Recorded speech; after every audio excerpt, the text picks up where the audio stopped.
Yes, I'm Brian Meaney. I'm the Tourism and Development Manager for the Diamentina Shire. Yeah, the Shire is 95,000 square kilometres, which is twice the size of Tasmania. And amongst that area, 25% of it is national parks, which includes the Diamentina Lakes National Park and the Simpson Desert National Park. The main centres of Bedourie and Birdsville are the two towns, and these two towns have all the facilities that larger towns have. We have 24/7 medical facilities, we have bakers, art galleries, hotels, motels, all those facilities, although we still are in this remote area. The two major industries the Shire have are agriculture in the way of cattle and tourism. They're our two major industries.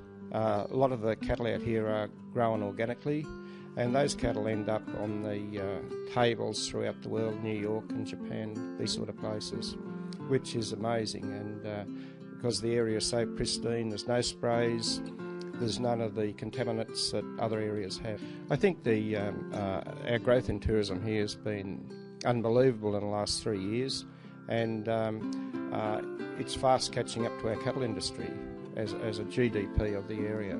I think the landscape, our remoteness, and the pristine way our rivers and creeks and billabongs are, the bird life, the wildlife, and the love of the deserts. People love deserts, and the uniqueness of the Diamentina National Park. These are the areas that we market. Mainly we look at the remoteness and our pristine areas before we go into our marketing, and that's what we focus on, and that's what we stick to.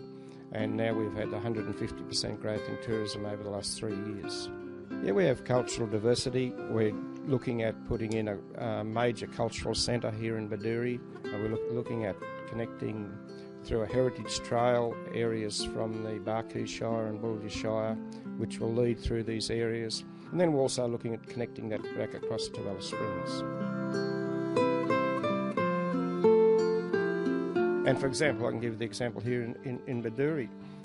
Within 30 kilometres of here is two old police stations which the Aboriginal black trackers used to work out of, and we're going to resource those sites and make them available for visitors to come and see. Brian, living in a remote area, there are some services you do without in Birdsville and Bedourie at this stage? Yes, well there is some services that we perhaps don't have like cities have, but we do have the advantage that using the Queensland median, that our household incomes are $36 per week higher.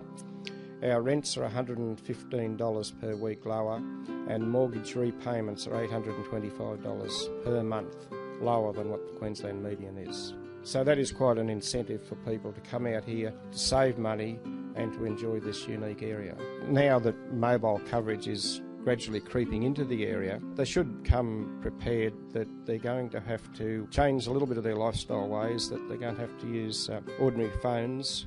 The satellite communications are available for internet, but things aren't quite as easy perhaps as what they are on the coast. But once people settle into it and these ways become the norm, everyone enjoys it, and that is proved because we've got a 1.7% positive growth factor throughout the Shire, and that's bigger than any of the other Western Shires in Queensland.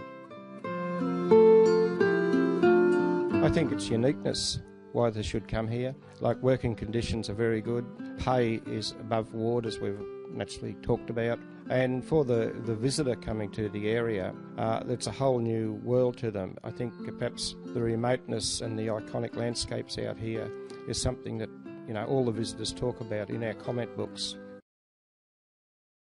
They're all saying they just can't believe it. And then they see all the bird life on the lakes and waterways, which they find amazing. And these birds have travelled from all around the world. We're on the flight path of the birds coming in from Siberia and those places.